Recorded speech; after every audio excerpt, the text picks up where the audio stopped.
So welcome and good morning again, everybody, to our second speaker of this day, of the third day of the Lacan-Foucault conference.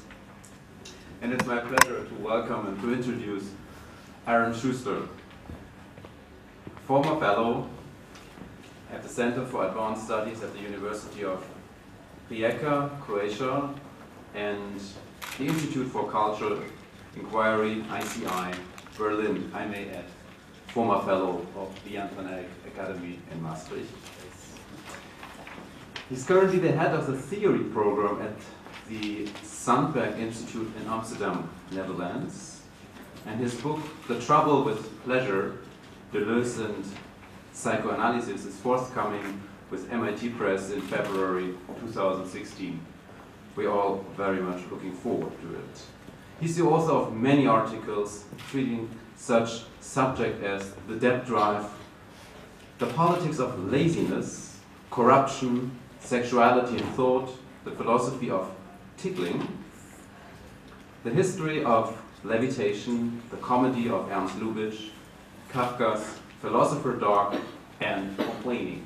And as a philosopher of complaining, I give you the word. Thank you. It's terrible to be here. No, I'd like to thank the organizers, and that was actually a great experience in my first trip to Beirut. So, Foucault and Lacan, what can we do with this question? In the background, always when we're dealing with psychoanalysis and philosophy, is the more global problem: what is the relationship between psychoanalysis and philosophy? And near as I can tell, there's kind of three modalities. Either philosophy and psychoanalysis are allies in a kind of joint project to think a decentered subject that would not be the master in its own house. Either they're kind of rivals, with philosophers kind of purporting to expose the naive metaphysics of psychoanalysis, whereas psychoanalysis could uncover the hidden structures of philosophy. Or they are kind of strangers. So strangers who met, but who nevertheless are quite independent and autonomous with respect to their procedures and concerns. Now, what's interesting is that Foucault, and in the same way Deleuze, seems to follow all three of these approaches in his career. At one point he's allied with psychoanalysis, at another point a vicious critic, and then finally he seems to be, in fact, rather indifferent and can go his own way and let psychoanalysis go its own way.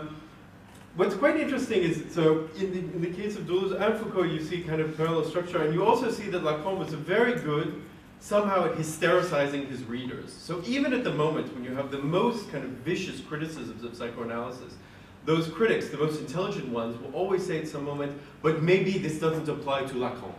We don't know exactly what he means, but somehow he escapes. So even in Anti-Oedipus, it's clear that Deleuze and Guattari give Lacan a way out of their criticism.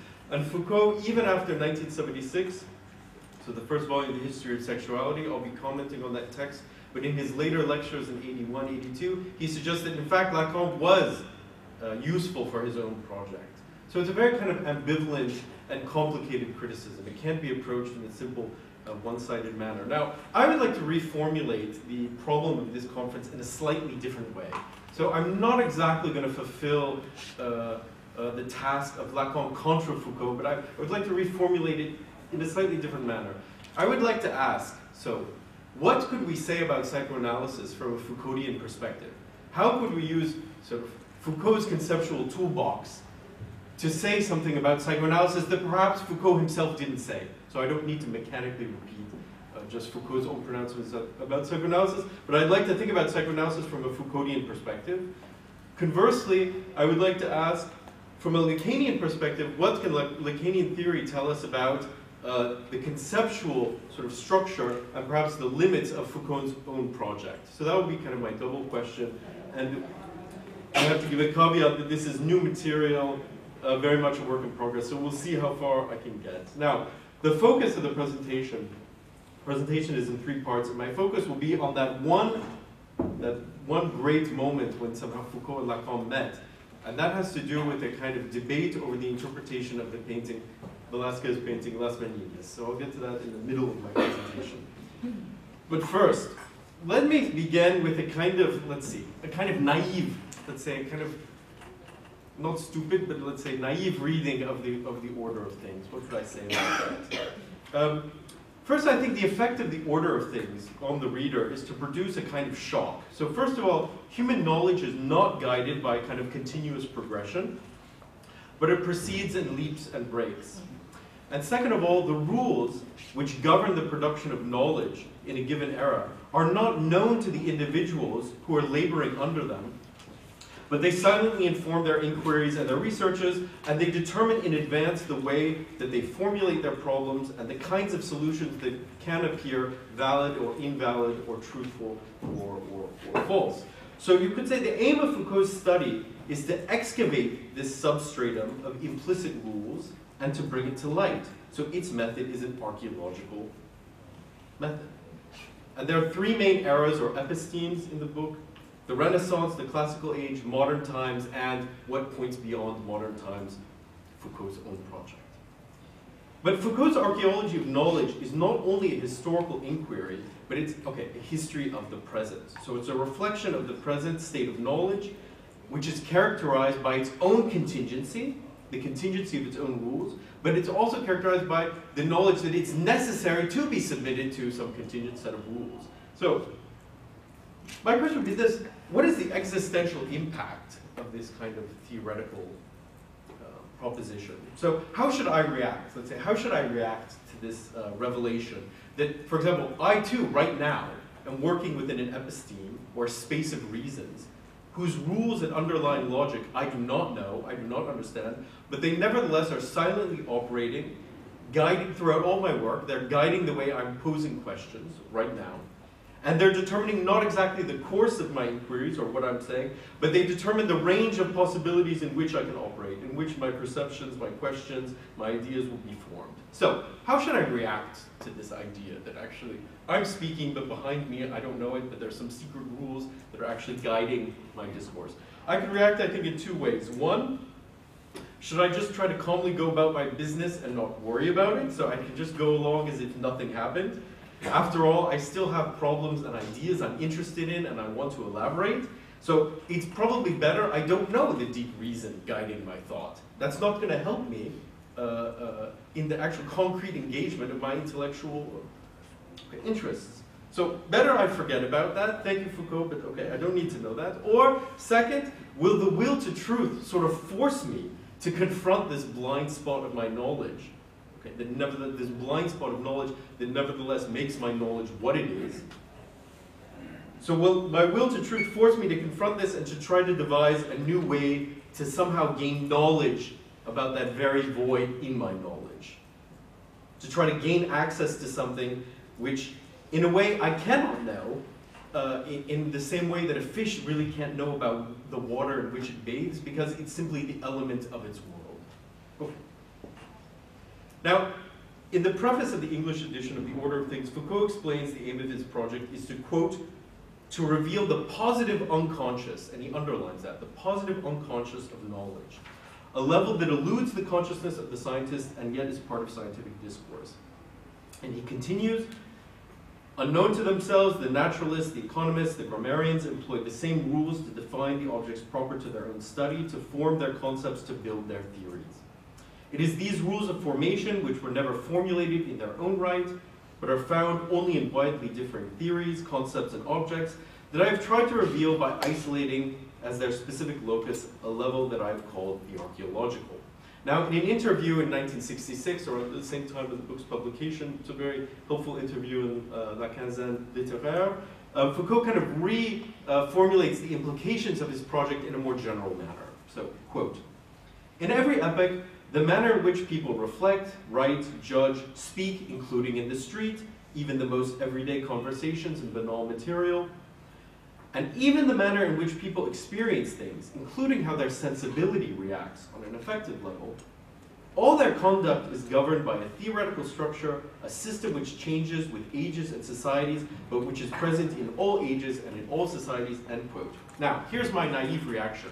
Doesn't that sound a lot like psychoanalysis? And I wonder if we can even propose a kind of Freudianization of Foucault on that level. So what would it take to bring Foucault into psychoanalysis? Here I'm actually kind of aping a question that was posed before by a Belgian philosopher, Rudy Visker, who asked about an existentialization of Foucault, and his problem was the relationship to Foucault to phenomenology. I'm interested in Foucault and psychoanalysis. So what would it take to bring Foucault into psychoanalysis, to shift from a kind of epistemological unconscious to a libidinal unconscious? So from a kind of historical a priori, so that's a term that Foucault is using throughout the book, to a kind of singular a priori, which would constitute the rules of an individual unconscious, not the unconscious of an era, but an individual singular unconscious, and which would guide the psyche's sexual drives, its loves, its dramas, its pleasures, and its miseries. Now, in a sense, this opposition also would have to be deconstructed, because Foucault is, of course, also interested in bodies and pleasures, and psychoanalysis also engages in epistemological problems. So we can't simply separate the epistemological unconscious, let me say, from the libidinal unconscious. And in fact, Foucault ends the book, so the conclusion of the book is some rather rousing pages about the importance of psychoanalysis in the general progression, in the general project of an archaeology of knowledge, or in history, kind of history of being. So I want to examine Foucault's, so the concern of my presentation is to examine Foucault's relation to psychoanalysis, but also to ask, after all, if at the beginning, both psychoanalysis and Foucauldian archaeology are posing a notion of the unconscious, what really separates them? Why is it not the same unconscious, or is it? I think there's many passages, so I'm not going to go through careful reading of what Foucault says, okay, at the end of it would take too long, but there's many very interesting passages, and I just want to highlight one quotation, because I think on some points, Foucault really gets things exactly right, and that Foucault and psychoanalysis are fighting a quite similar battle, which is still relevant in today's field, so in contemporary philosophy. Let me give you just one quotation from towards the end of the order of things. He says, whereas all the human sciences advance towards the unconscious only with their back to it, waiting for it to unveil itself as fast as consciousness is analyzed, as it were, backwards. Psychoanalysis, on the other hand, points directly towards it with a deliberate purpose, not towards that which must be rendered gradually more explicit by the progressive illumination of the implicit, but towards that which is there and yet is hidden, end quote. And I think here we see that Foucault's problem, and that's exactly the same problem with Lacan, is to formulate a positive notion of the unconscious, where the unconscious is not simply a hidden consciousness, or is not simply the implicit presuppositions of our explicit behaviors and speech. So that you see that Foucault at this point is leading also a charge against, for example, the reading of psychoanalysis given by Habermas in Knowledge and Human Interest, but also more broadly, and today has become very relevant, this kind of deflated or pragmatic Hegelianism, which would make the philosophical task the explicitation of the implicit. So that psychoanalysis and Foucauldian archaeology would stand for a different project. I just want to point out, you know, the kind of points of real theoretical solidarity. Okay. Now, I move to the second part of my paper, the meat of the matter. Las Meninas. So I'm going to choose this one episode to try to delineate now a kind of distinction or difference in the way Foucault and Lacan approach the notion of the unconscious precisely through the reading of a sort of one concrete object, Las Meninas. Why do I... well, first some words about the painting, and then I'll explain a bit the position of this work within the systems of Foucault and Lacan. So, Las Meninas. From 1656, that is simply one of the greatest masterpieces in the whole of Western art, without exaggeration. It's been called the theology of painting. That was Luca Giordano's early description of the painting, already in the 17th century, and later in the 19th century was described by an English painter as the true philosophy of art. There's probably, perhaps no other painting that has been so thoroughly analyzed, discussed, talked about, every bit of the complicated play of perspectives analyzed, drawn out.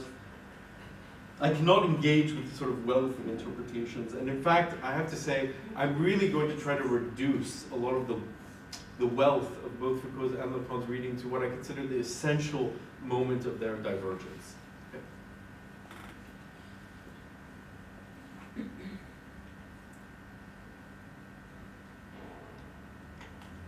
So for Foucault, it occupies kind of pride of place in the order of things. He actually published his analysis of the painting before the publication of Order of Things. It forms the very first introductory chapter. This is how he opens his book, so with the analysis of Las Meninas. And the painting comes back at the end of the book to delineate the rupture between the classical age of knowledge and the modern. So somehow this painting, while being located in one era, is so complex and, let me say, such an ingenious representation that it also already points beyond itself to a new formation of knowledge. That would be the sort of greatness of Foucault's reading. Now, Lacan deals with this at the same time, so 1966, in his 13th seminar, L'objet de la psychanalyse, the object of psychoanalysis. And the parallels are truly striking, because Lacan's, that seminar opens with what will be published as an independent écrit, Science and Truth, which also deals with the epistemological, so very, very similar to Foucault's project, also deals with the epistemological conditions of psychoanalysis and the relationship between psychoanalysis and the advent of modern science. So Lacan opens the seminar with the same problematic that Foucault is going to be addressing, the scientificity of the human sciences in his case, but with the same problematic that Foucault is dealing with, and they both zero in on this painting as a kind of crucial representation to elaborate their projects. Now, the differences, of course, is that Foucault's interpretation is justly famous and has really achieved authoritative status, such that almost everybody who writes on this is simply forced to mention, at least, Foucault's interpretation. And in fact, many other art historical interpretations recapitulate the points that Foucault had already made.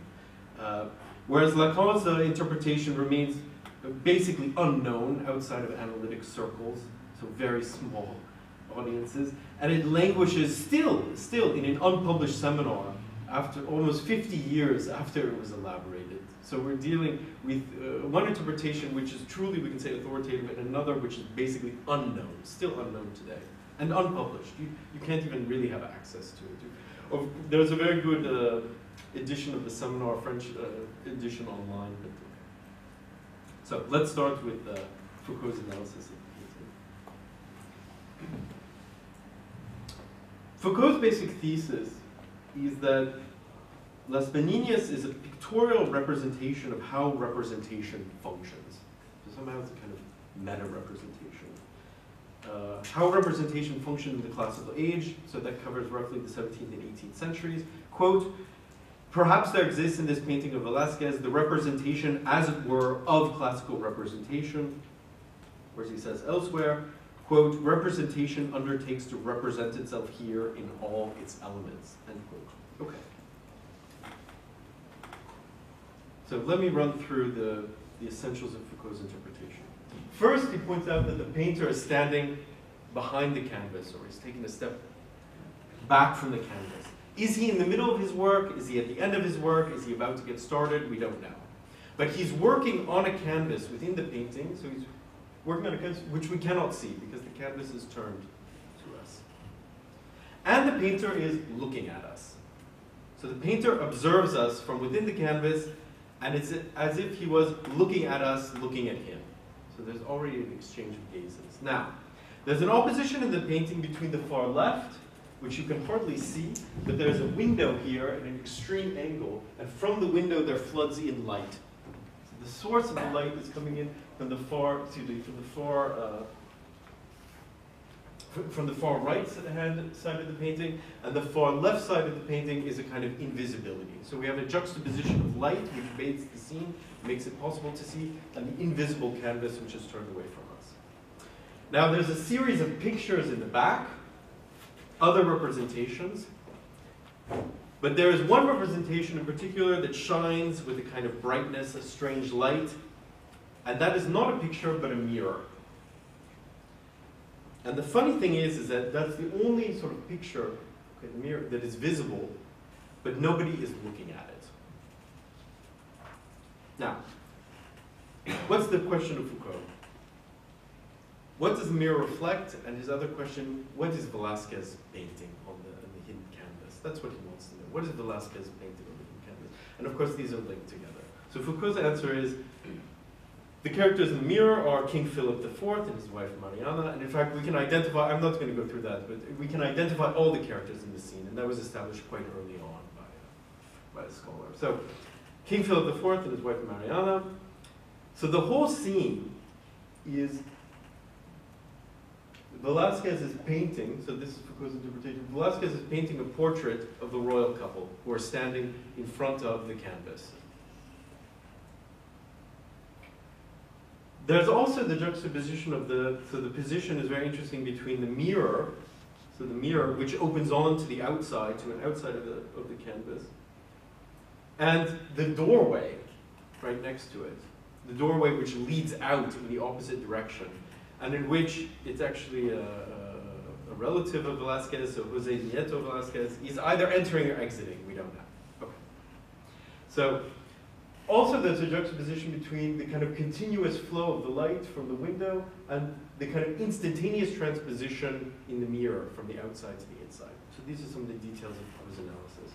Now, also in the very middle of the painting, and that's really the focus, let's say, the center, the true center of the painting, the subject of the painting, and its most attractive object, that is the Infanta Margarita, the princess, who's something like 5 years old, and is actually the only hope for the court. At that moment, she was the only heir.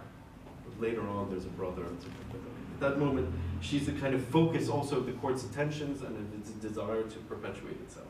So the whole scene here is of the little princess and her attendants and other figures of the court around her. And it's as if, Foucault says, the entire picture is a kind of scene. So it's not just a scene for us, but it's a scene that's staged for another gaze, which is the royal gaze, which is the king and queen in front of the painting, and the ones who are reflected in the mirror. So, it's the royal gaze to which everything else is subject in the painting. But this royal gaze is absent, the royal couple is absent from the picture, and yet it organizes the entire picture. So it's reflected inside the picture as something that is outside of it. Okay. Now, this is the real crux of Foucault's interpretation. What he says is fascinating about it is that this position of the royal couple actually entails the superimposition of 3 different looks or 3 different gazes. So they're all superimposed on the same space, which is absent from the painting. That is the model's look, the spectator's look, and the painter's look. So outside of the painting, you have the king and queen, who are the model for the portrait that is being drawn by Velázquez. You have the spectator, so the person looking at the painting, and Velázquez himself as he's painting Las Meninas. So there's a kind of superimposition of these 3 different characters in a kind of invisible virtual space outside of the painting, indicated via a reflection. So it's a very sophisticated representational illusion. So this triple structure is also represented within the painting by 3 characters. The reflection of the king and queen in the mirror, the visitor, who's just entering or leaving, who stands for the spectator, and of course the painter who has painted himself. So the key point, again, just to emphasize this, to be absolutely clear, is that the royal gaze, then, is both present and absent in the picture. The model itself for the picture cannot appear within it, but it can only be indicated through a kind of pale reflection. Okay. And in the final part of the book, Foucault will come back to this, to show that this very sophisticated representation, in which somehow its model and its subject can both appear within it, but only on the condition that it's ejected outside the painting, will summarize the contradiction, the new mutation that happens in the transition from the classical scheme of knowledge to the modern scheme. I would like to go into that in more depth. Let me just say, okay, again, very briefly, in the classical episteme, so in the classical knowledge, things, being, is a kind of order in itself. And knowledge is a kind of representation that is a secondary representation of what already exists in itself. So that signs and things, representations and things, words and things, belong in a way to 2 separate planes, which each have their own consistency. And what happens in the mutation from the classical to modern times is that, on the one hand,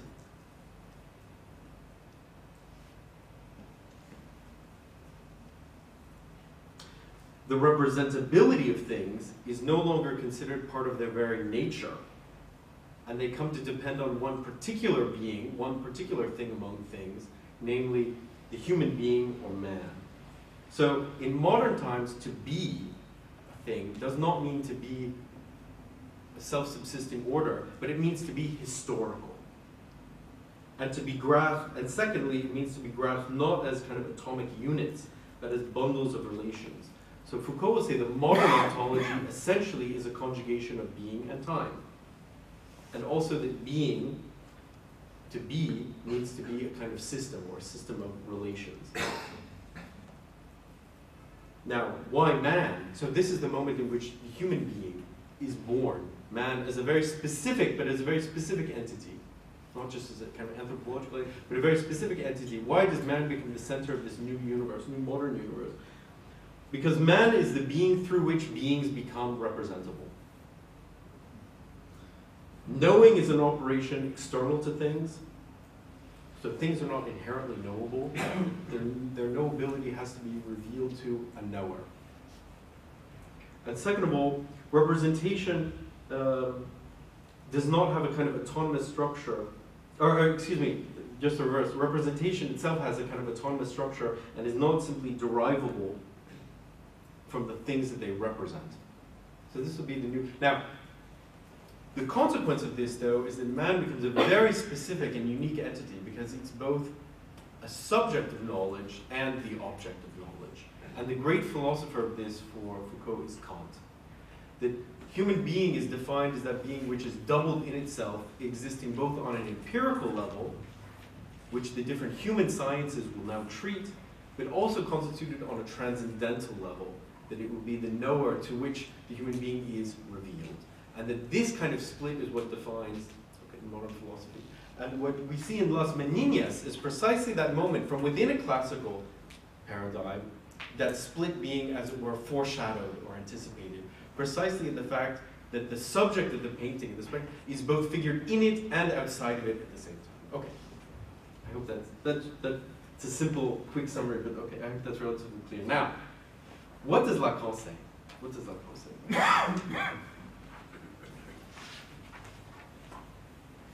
Now, Lacan really approaches it in quite a different manner. So for him, it concerns less an epistemological problem, so the status of representation in the classical age. It's less about an epistemological problem than a libidinal one. So as he says, the painting is a trap for the gaze. Its imagery kind of incites the spectator's desire, and it does something with this desire.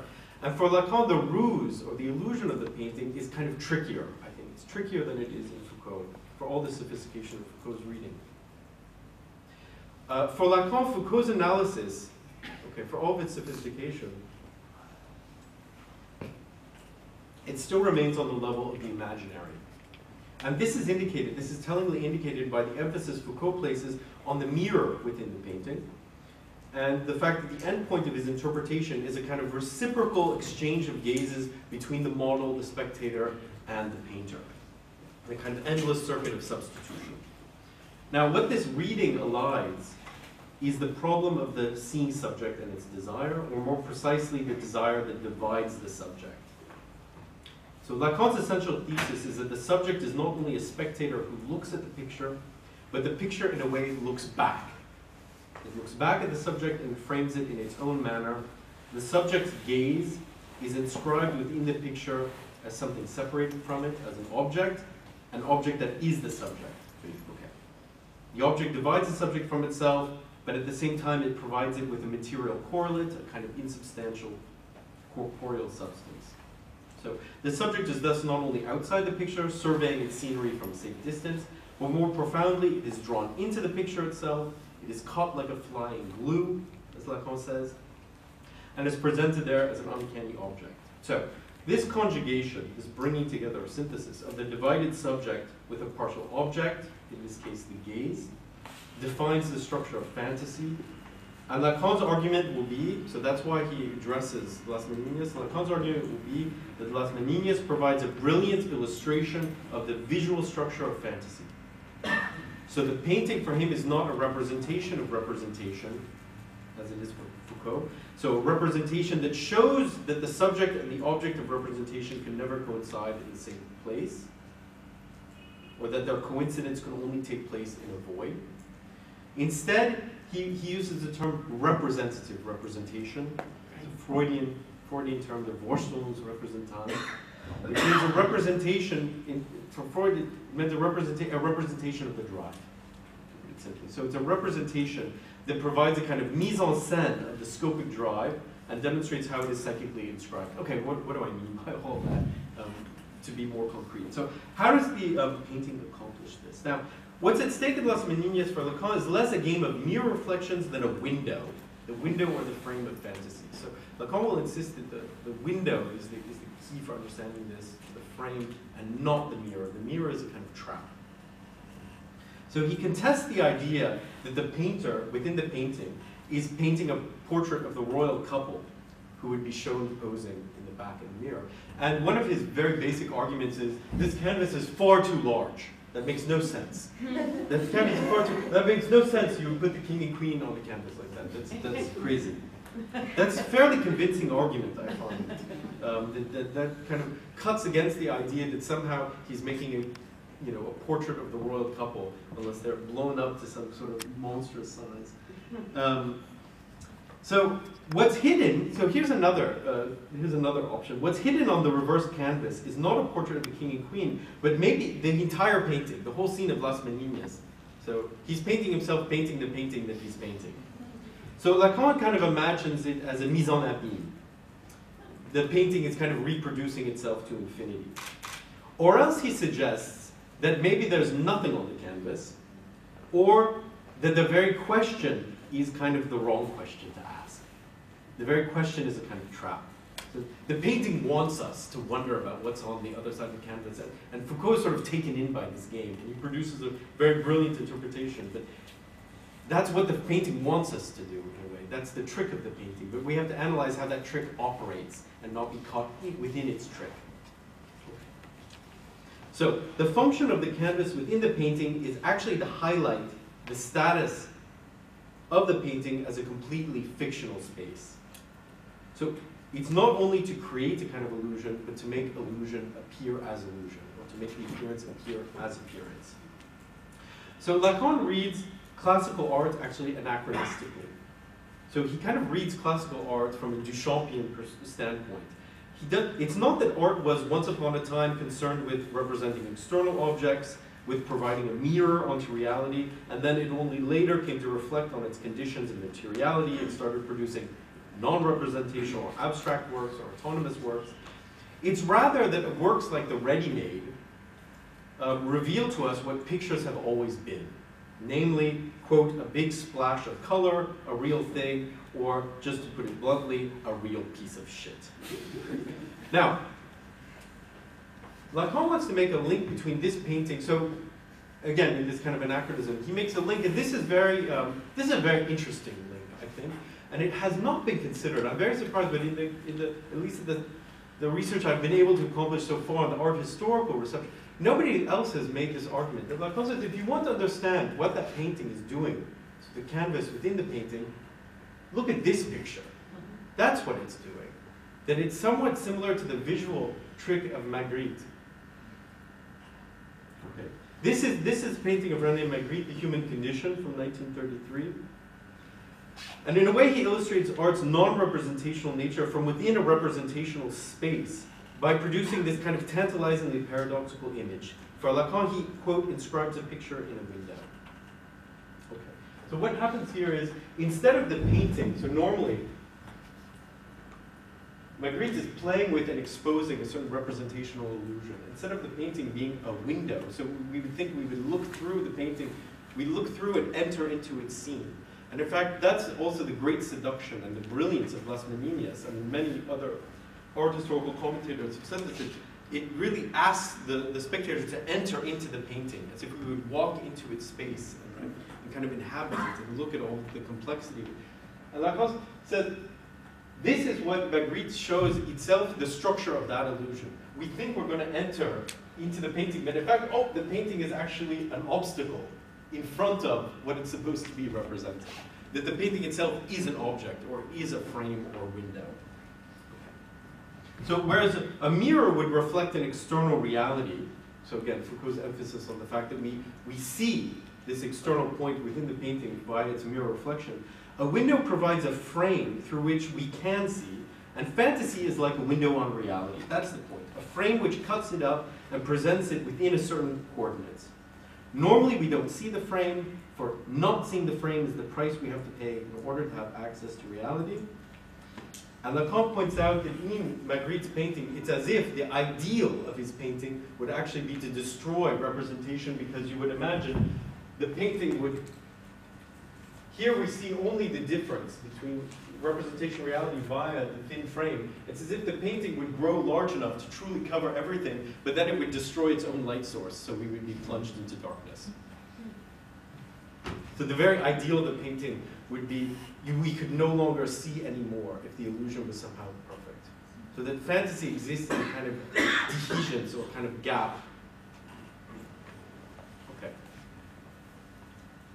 So the key to the painting within the painting is this kind of Magrittean revelation, exposure of the illusion of representation. So we shouldn't enter into that illusory space, but we should see that by marking that illusory space as illusionary, then something of that gaze, the look of the subject, emerges.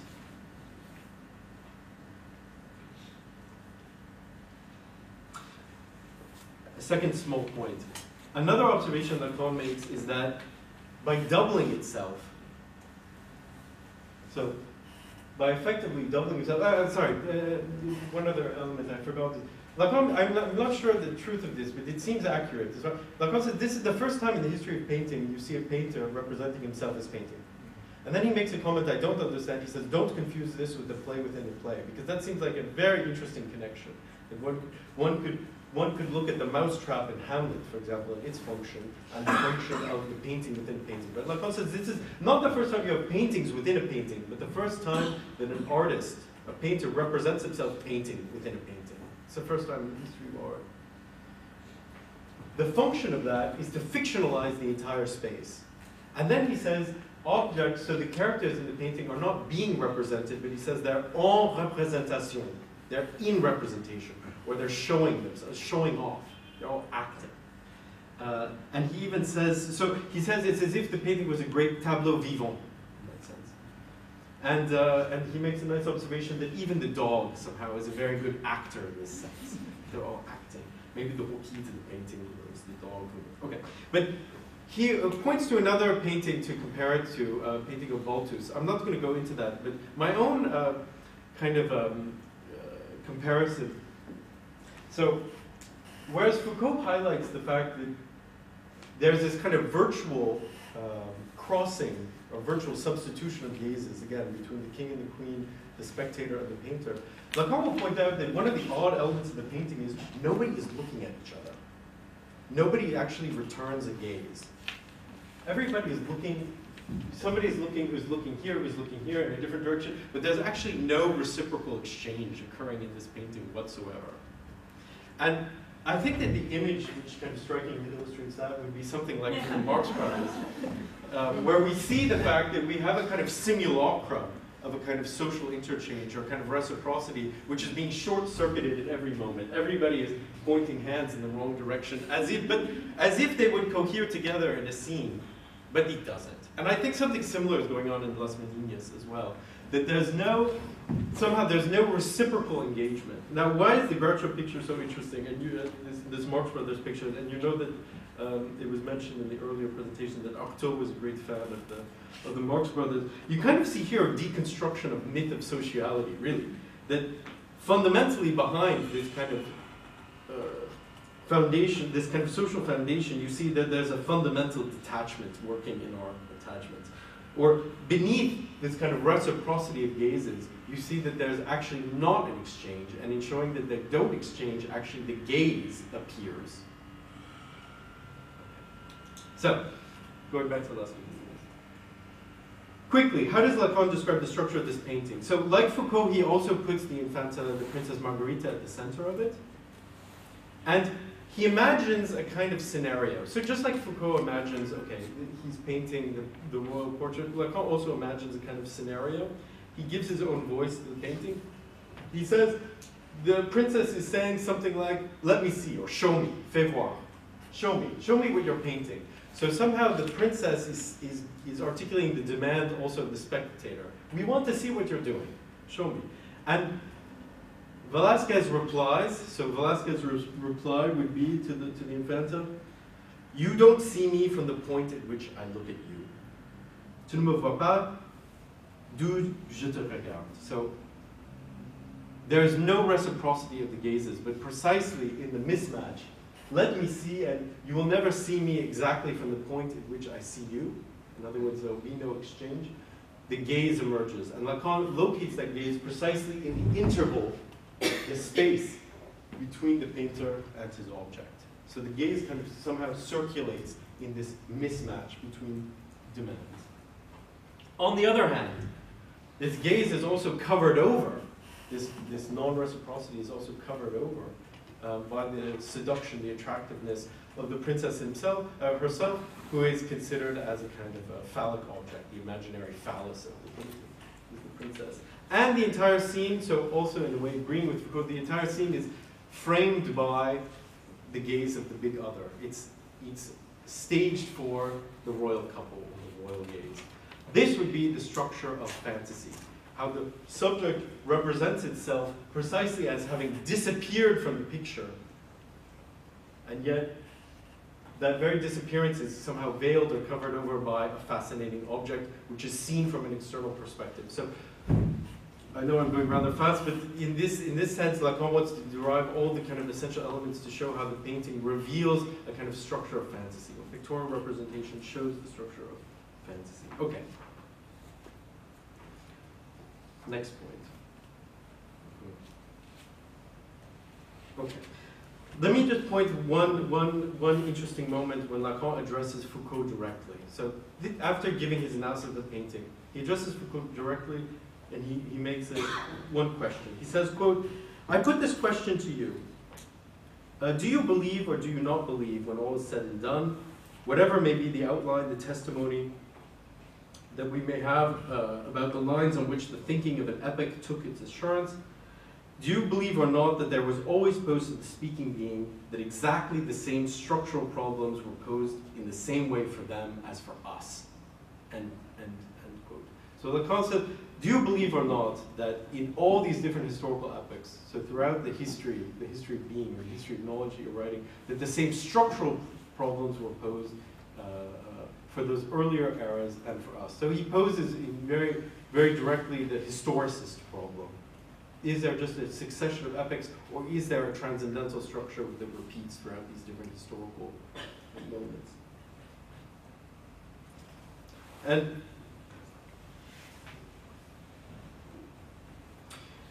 I believe Lacan wants to push Foucault to say that the archaeological level on which Foucault is operating, and which discerns the historical a priori, again, Foucault's term, of different fields of knowledge, that this archaeological level would constitute itself a kind of invariant structure.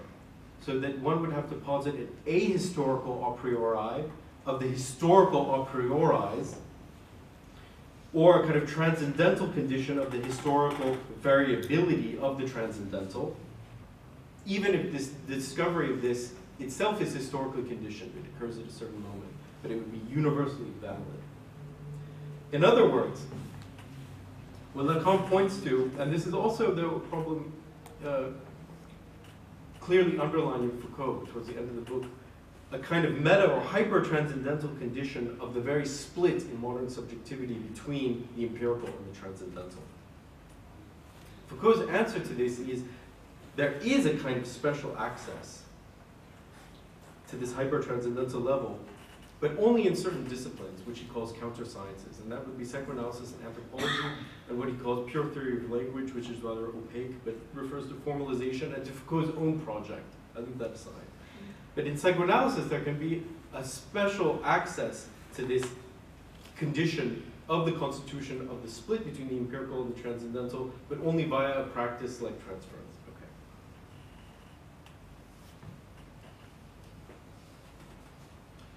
Okay, before moving on to the last part of the paper, let me review. So, when the classical age is eclipsed in modernity, man, the human being, is born as a subject-object of knowledge. And this place is already indicated by the painting Las Meninas.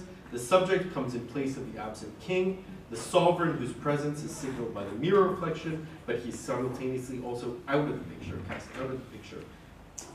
So, Velázquez, from within a classical paradigm, anticipates the modern subject, or the advent of man, properly speaking. Now, for Lacan, on the other hand, what Velázquez does is to create, within the space of classical illusion, classical representational illusion, an illusion which unveils the structure of illusion, and which demonstrates how it is put together. And in doing so, he shows us something, Velázquez shows us something about the nature of the drive to see. So what the painting reveals is not the doubling of the modernist subject, as it does for Foucault, but it shows the underside of this doubled subject. So it shows how, in order to constitute itself as an empirical transcendental doublet, this subject needs an unconscious support, the support of fantasy. So whereas Foucault locates Las Meninas between the classical and the modern, and he sticks, in this way, he sticks closer to the actual data of the painting, Lacan situates it between the modern and the new form of thought that lies beyond it. So between man and the death of man. Except that for Lacan, the death of man is a very suspicious notion, like the death of God. So that he would rather say something like this. What the painting reveals is the structure of the underside of the modernist subject, not the eclipse of the disappearance, but the underside of the modernist subject, or the modernist cogito. And he says, at one point, Lacan says, not, I think, therefore I am, but I paint, therefore I am. Which we could read, I make a fantasy. It's only on the basis of a vertiginous fantasy that the subject can actually say, I think I am. Okay. And in a way, perhaps we could also compare Foucault and Lacan's approach to this painting according to the old parable of Schuster and Parasios. You know, Schuster paints the grapes that are have such a great verisimilitude that the birds are trying to pick at them. But Parasios paints a veil, just a curtain. And Schuster said, well, let's see your painting behind the veil. Let's look behind it. And he said, that is the painting, in a sense. That he shows appearance appearance as appearance and not as illusion. And in a sense, I think Foucault gives a highly sophisticated account of the representational, illusional space of the painting, whereas Lacan wants to read the painting as the revelation of appearance as appearance. Okay. If I have a bit more time. Yes, okay. The last part, the third part of the paper then. Called scientific reason, erotic art, spiritual transformation, that's what psychoanalysis is. If we look at a selection of texts from around the time of the order of things, we find that the same idea is articulated again and again. The concept of the subject should give way to that of the system, where the personal I is to be dissolved into the anonymity of discourse. And this is exactly how Foucault understands the lesson of Lacan. Quote, the importance of Lacan comes from how he has shown across the discourse of the mentally ill and symptoms of neurosis that it is structures, the very system of language, and not the subject which speaks. And Foucault continues, what is this anonymous system without a subject that thinks? The exploded I, this is the discovery of the there is. There is one. In a certain way, we return to the viewpoint of the 17th century, but with this difference. We don't put man in the place of God, but anonymous thought. A knowledge without subject, theory without identity, end quote. So in place of the dead God and the effaced subject, there's now discourse, or the impersonal one speaks. Now, this is a serious misrepresentation of Lacan's position, which Lacan himself corrects in another encounter between them, an exchange after Foucault's lecture, What is an Author? So against this dismissal of the category of the subject, Foucault's famous statement, what difference does it make who is speaking? Lacan makes a different argument. He says, I would like to remark that structuralism or not, it seems to me there is no question of the negation of the subject. It is a matter of the dependence of the subject, which is something else. Now, Foucault will go on to give, I would give a longer commentary on this, it's so fascinating. I mean, Foucault goes on to give his most eloquent expression of this idea that an anonymous one speaks in his inaugural address at the Collège de France. So this lecture, The Order of Discourse. And he begins by musing on the difficulty of beginnings. How to begin to speak, how do I start speaking? And how do I inaugurate something new? So the problem is really the problem that we discussed earlier. Is it a micro discontinuity? Is it a break? Because the problem is, how do I start? How do I start speaking? Which means, how do I begin something? How do I inaugurate something new? How do I call something new into being? And that's deeply problematic for Foucault. And he imagines, why would I even have to start? Could I not simply be part of something that already started long before me and that will continue long after me? And after all, I'm only a part of it and I'm not its origin. So couldn't I just immediately locate myself in a tradition and a speech and a discourse which kind of infinitely precedes me and infinitely exceeds me, in which I would simply become nothing? I wish I could have slipped surreptitiously into this discourse which I must present today, and into the ones I shall have to give here, perhaps for many years. I should have preferred to be enveloped by speech and carried away well beyond all possible beginnings.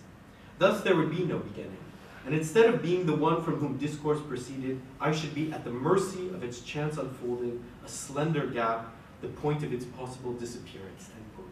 This is how Foucault opens his lecture, inaugurating his new position in culture. It's quite incredible, but theoretically speaking, we see that at the end of the speech, you see that it actually turns into a very beautiful homage to Jean Hippolyte. So it really turns into, how could I possibly fill his chair? That's not interesting, though. That's beautiful, but that's not interesting. The theoretical problem really is the problem, in Lacanian terms, of a master signifier. How do I actually start, begin something new? And Foucault would like to desperately avoid that problem, or he sees it as a false problem. Now, let me make a small distinction. I think from a Lacanian perspective, because it sounds quite Lacanian, but I would change it just slightly. That the subject for Lacan is not what disappears into the anonymity of discourse that speaks in and through me, but the subject is something that emerges in the ruptures or slippages or distortions of this anonymous speech. So for example, one can have the uncanny experience of talking to your friend and all of a sudden you realize you're just repeating stupid cliches. You can actually have, this is very banal, but you understand that you're just somehow voicing the discourse of the other in you. It's the most banal, neurotic level. Nothing too catastrophic here. Everybody can recognize that. Or you overhear a conversation and you feel like you're listening to the television. That somehow people are not speaking, but it is speaking. They are speaking.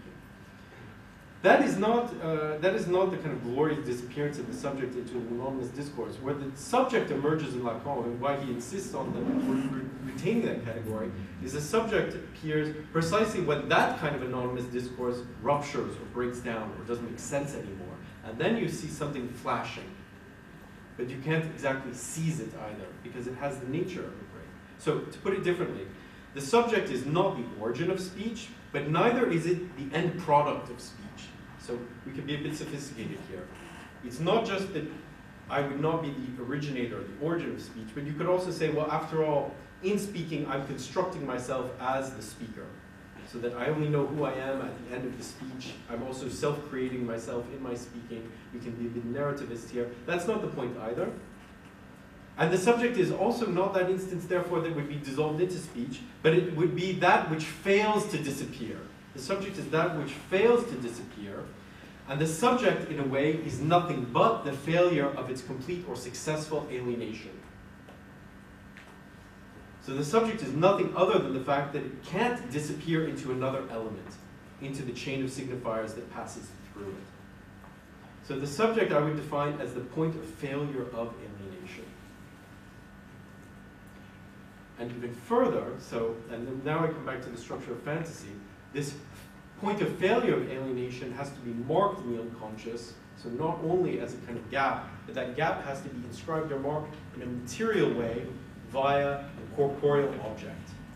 So that failure of alienation is essentially what Lacan calls the separation. The separation from alienation is my representation of myself outside of myself as a partial object, like gaze. That's the structure of fantasy. Now, this brings me to my theoretical point. I would like to say that in Lacanian terms, one could say that the dream of Foucault, the subject would disappear without trace or remainder into an anonymous discourse that precedes and exceeds it, would be a kind of alienation without separation. And conversely, I think we could characterize the philosophy of Gilles Deleuze in exactly the same, though inverted terms. His philosophy aspires to be a kind of separation without alienation. So a kind of realized ontology of drifting partial objects, virtual objects, but without a subject or an other structure or signifying structure in which they would be confined. And this is only very, so this is a very, one should be wary of programmatic statements, okay? But I think this formula can help to illuminate. So if we looked at it further, that's my suggestion, to try to understand conceptually a certain way of, a certain formulation of the problem dealing with the modernist subject and its presuppositions, and to show how the complexity of that structure tends to dissolve into different solutions. So for Lacan, he wants to think together the subject as kind of negative instance and its positivization via an object. And that's the structure of fantasy. And I think we can also read in very similar projects of Foucault and Deleuze, or very different projects, but acts on a similar problematic of that modernist subject, but developing them in different directions. What if we could imagine an alienation without the separation or a separation without the alienation? So that would be my proposal as a kind of conceptual mapping of different philosophical responses to a similar problem, which would be the heritage, or how do we think through the legacy of post-Kantian subjectivity. Okay. Now, a little bit longer, because I would like now to say a few things about Foucault, how Foucault could look at psychoanalysis, not just how Lacan could look at Foucault. Okay, I have to go very fast. Then I would like to just say something about history of sexuality, which of course changes the whole picture from order of things. And of course, what happens there is, in the order of things, psychoanalysis somehow has a privileged position. In history of sexuality, it doesn't. So it's seen as part of a discourse which Foucault can analyze. So it's now an object. So psychoanalysis is actually treated as a human science and not as a counter science, which is interesting. Okay, so psychoanalysis is symptomatic of, okay, we've heard this, the negative conception of power, which turns repression and the father's no into the paradigm of how power is exercised in society, and it belongs to the confessional regime. That makes of sexuality, and that's what's interesting in this analysis. I mean, the confessional regime for him is a big lie, because it basically makes sexuality into an open secret, a fake secret. You know, a secret that always has to assert its secrecy in order to expose itself again and again. So that I think the best way of explaining like Foucault's analysis of sexuality is that for us modern sexuality is like a big open secret. We constantly delude ourselves about. Okay. And like the erasure of the face of man drawn in the sand at the edge of the sea, the conclusion of history of sexuality is also well known. The rallying point for the counterattack against the deployment of sexuality ought to be not sex desire, but bodies and pleasures. Now, in a lecture at Berkeley in '83, he also repeats this theme. You know, psychoanalysis privileges desire and its hermeneutics. Why don't we go back to the pleasure and the self as the agent of pleasure? Now, I think quite often, we want to ask, the question that arises, what are these bodies and pleasures, and how do they provide a means for escaping the monarchy of sex? Now, I think the first thing we can note is the alternative is somewhat homologous to what was already advanced in the order of things. But this time, instead of man as a kind of subject-object of knowledge dissolving into the anonymous discourse, we have the subject of sexual desire, which is caught in a kind of irresolvable tension between repression and liberation. That subject should disappear also into an anonymous element, namely the rhythms and the pulsations of the body. So we have a kind of interesting parallelism, I think. And just as the structuralist notion of discourse offered a way out of that anthropological circle, I think the body provides an escape from the regime of modern sexuality and its repressive hypothesis, which we could call the repressive emancipatory circle. So there's a similar way in which the problems are constructed that I think has not been so acknowledged in the literature as far as I know. Now, what I want to say is this does not mean, so in other words, to the death of man, I think that history of sexuality is also calling for the death of sex. But the death of sex in a very specific way. Again, not death of man, that human beings would disappear, not death of sex. It's not that sexuality, it's not the end of sexual desire and sexual pleasure. And it does not entail kind of free-floating sexuality that would be freed from all limits and constraints. But it aims at something quite specific. So that vicious circle whereby the repression of desire is a necessary moment that always has to be renewed of its avowal and liberation. That's what he wants to short circuit. And that's interesting. Now, what is this other conception of the body? Now, we know that one of the attacks on Foucault, and that's coming from psychoanalysis, and I think it was Jacqueline Miller who said that, is, after all, what Foucault wants to substitute for psychoanalysis is a kind of utopianism of the body without limits, unmarked by castration, and so forth. And this argument actually gets repeated a heck of a lot as a kind of line. I think that's extremely weak. And I think the best counter-argument I could make if I was Foucault, I would say something like this. You're right. I do believe in the utopianism of the body, and I even have a very precise concept of it. I have a precise concept of utopia, and we find that precise concept in a 1966 radio address called The Utopian Body, Le Corps Utopique. So I think Foucault should take on that charge. Yes, it is utopian, and I have a concept of utopia, so there. Now, let me reverse this brief text because it's very interesting. It's a very nice, beautiful text, not as well known. It's at the same time as the quite well-known address of Other Spaces, where he talks about heterotopias. It's the same time, but okay, let's quickly rehearse the argument of that. So Foucault offers a description of the body not in terms of repression and satisfaction, but in terms of place and placelessness. So what's at stake is the problematic nature of embodiment. That's what that short text is about. So first he says the body appears as the very opposite of utopia. It's a kind of absolute place from which I can never escape. Wherever I go, my body is there. And utopian fantasies can be understood as so many ways of escaping this pitiless place. And a lot of these fantasies involve kind of alternative or fantastic bodies like incorporeal bodies or erased bodies, or the soul could be the great utopian dream of the body and so forth. Okay. But in a second reflection, Foucault says just the opposite. The source of utopian longing is not in the desire to free the fixity of the body, but rather it lies in the utopianism that belongs to the body itself. For the body is never exactly in its place or at the place where it is. It's not a solid thing with clear borders, but it's a rather porous and opaque thing that seems to be constantly escaping from itself, or things penetrating it to its inside. In this sense, the body is a utopia as a kind of non-place. And that the body would be at the center of all other utopian imaginings because it itself is the product of its own phantasms. It's not a given place as we first think. So originally the body is not an enclosure with secure borders and limits, but it's a dispersed chaos of limbs, cavities, and orifices. Embodiment is not a natural given, but an achievement that is produced either through identification with the mirror image, so here Foucault follows Lacan, or else with identification with the still wholeness of a corpse. Because you can see in a corpse the body unified outside of itself.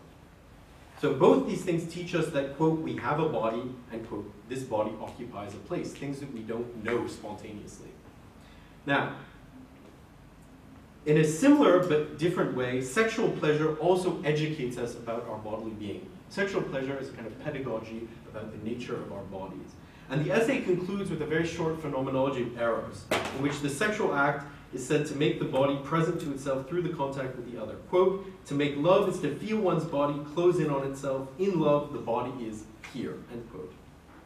So, to reiterate my previous point, the Foucauldian utopia of bodies and pleasures has a precise sense. It doesn't simply designate a kind of happy, polymorphous perversity prior to being submitted to the law and castration, this kind of utopian dream of lawless enjoyment, but it rather concerns the problematic utopianism of the body itself.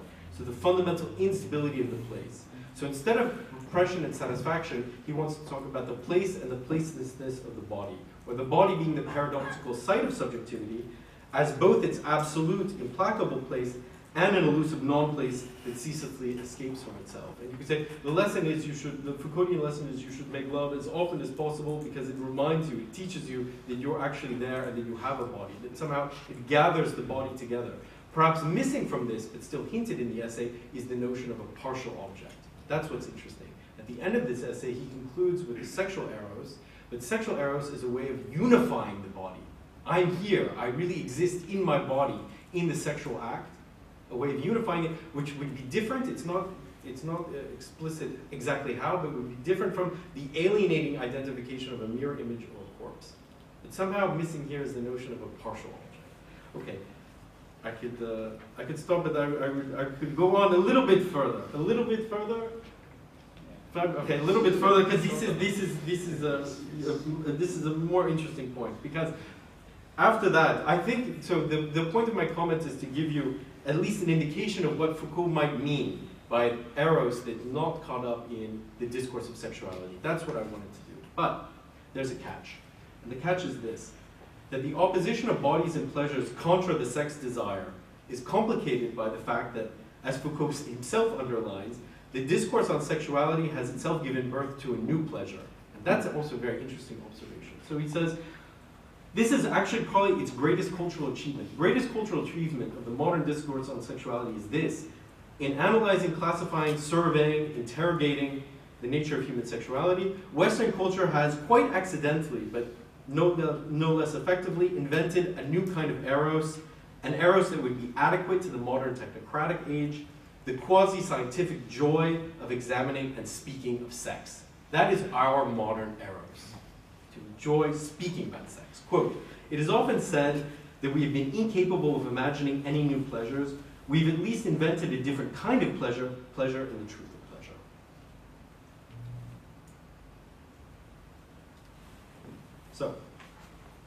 So the scientia sexualis, as he calls it, the sexual science, which emerges in the 19th and 20th centuries, at first appears very far removed from the tradition of ars erotica, so the erotic art. You know, with its masters and disciples, with its initiation rituals, and its techniques for perfecting bodily pleasure. So it rather subjected the body to the cold gaze of rational inquiry. But the science of sexuality turns out to be a gay science in its own fashion. It gives rise to a new form of pleasure, the pleasure of speaking about pleasure. Now, here's my question. Could psychoanalysis be described in a similar manner? Now, Lacan complained about the social sterility of psychoanalysis, which, while having analyzed the perversions, didn't manage to invent any new ones. So a quote from Lacan: "Perhaps we should give up the hope of any genuine innovation in the field of ethics, and to a certain extent, one might say that a sign of this is to be found in the fact that, in spite of all of our theoretical progress, we haven't even been able to create a single new perversion," end quote. Now, here's my proposition. I think Lacan is wrong on this point. And it's almost like those kind of hapless police detectives in the Purloined Letter, that they, can't see what's hiding in plain view. Isn't psychoanalysis the new perversion that it's looking for? Isn't psychoanalysis the new perversion that it's looking for? What is the perversion of psychoanalysis? What is the perversion of psychoanalysis? And that's bound up with the question why psychoanalysis is not confession. So, on the one hand, I think Foucault is right to point out that somehow this erotic art reemerges at the very heart of a scientific rationality. And I think the erotic art also reemerges at the heart of psychoanalysis, but it's also, against Foucault, why psychoanalysis is not reducible to confessional practice. What is the perversion of psychoanalysis? It's the pleasure of free association. And free association is a very strange thing. It's a very strange art, I would say. It's not part of your normal daily routine. It requires a very specific setting, and it also requires a kind of training, and why not an initiation? So, first of all, why is free association not confession? Let's understand this in very simple terms. The basic rule of psychoanalysis is not tell me about yourself, it's not how do you feel or how do you think about this or that, and it's not even what you want, it's say whatever comes into your mind. That means you should treat your mind in an impersonal way. So you and what happens to your mind, it's not the same thing. You have to absent yourself in a way from the occasion, from the situation, and be able to report on whatever floats up into your mind. So you should be able to treat your mind in an impersonal way. Psychoanalysis, therefore, is a strange practice. I would define it as a kind of monologue for two that's meant to break open the identity of the one. Now, to do that, you have to learn a specific practice, and that's called free association. So ideas float into your mind, They make connections with other ideas, they drift off in different directions, or else they get stuck, they endlessly repeat, or they turn around the same points, or they fall into silence, etc. Free association. But this is not a confessional discourse, but rather a kind of scientific attitude that regards the mind as an impersonal machine that processes signifiers. And in the analytic therapy, you discover how that machine works. Now, this breaks with the natural attitude of speech and language as communication and self-expression or confession. And I think the closest analog to this is actually surrealistic practices which were developed kind of at the same time about automatic writing or automatic drawing. And it's also somewhat analogous to Husserl, if you want to say, that there's a kind of reduction that occurs. There's kind of something similar to the operation of the phenomenological reduction. For Husserl, the phenomenological reduction was a way to break with the natural attitude of consciousness in order to kind of gain access to a pure consciousness of the appearances. And for Freud, free association is also a kind of break or reduction that's meant to reduce the natural attitude towards language and consciousness in order to gain access to the pure realm of the unconscious. So in Foucauldian terms, what has to be reduced then is the confessional dimension of speech in order for free association to work. If you're confessing, free association will be blocked. So things might float into your mind. You might want to admit certain things or deny certain things. That's not interesting. Or it's only interesting insofar as those confessions themselves get reinserted into the movement of associations. Okay. So that means, in order to be able to free associate, you have to give up the desire you have of the coherence of your discourse, its internal consistency, and also its personal nature. And here is how psychoanalysis can be therapeutic. In learning how to free associate, which again, I would associate as a practice and not a theoretical problem, that's something you have to practice. And maybe the analyst is a kind of master of free association. Why not? Not the master in terms of knowledge, of knowing your problems, but as a specific training of mind. And the patient in free associating enjoys it. Free association has its own pleasure. It's a partial pleasure, the pleasure of speaking and of regarding your mind in an impersonal way, like a machine that's processing signifiers. And that pleasure of the free association can have a therapeutic, a positive therapeutic effect. So one could argue, what's the end point of psychoanalysis? Look, your miserable life is not going to be any better. Your miserable life is still your miserable life.